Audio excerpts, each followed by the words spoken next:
Now, just to fast forward a little bit to now. How does China exercise its stake in the international system today? And frankly, why?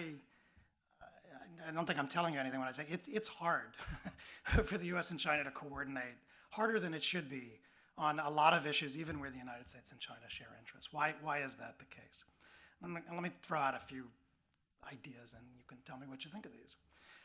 First, I would argue that there's really just no scenario under which China could be a purely status quo power, full stop.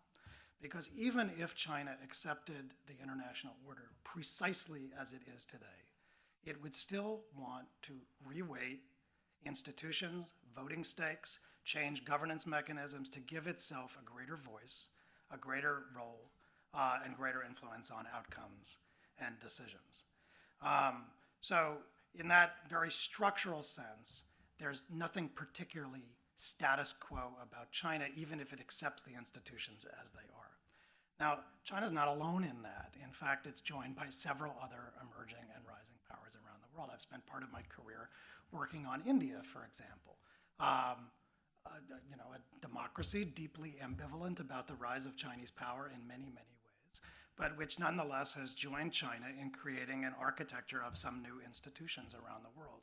The BRICS Contingency Fund, the BRICS Development Bank, calling for changes to the structure of the United Nations Security Council, reweighting of chairs and shares in the IMF, the World Bank, and Bretton Woods and multilateral development institutions.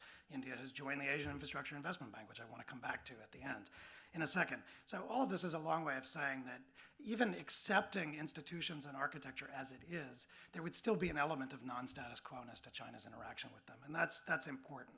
Now, as a practical matter, that poses a challenge for the United States, because to make changes that are designed to reflect the realities of 2016 rather than 1945, 1946, or 1966, pick your date in the past, we'll have to make some changes that inevitably are going to rub some people the wrong way.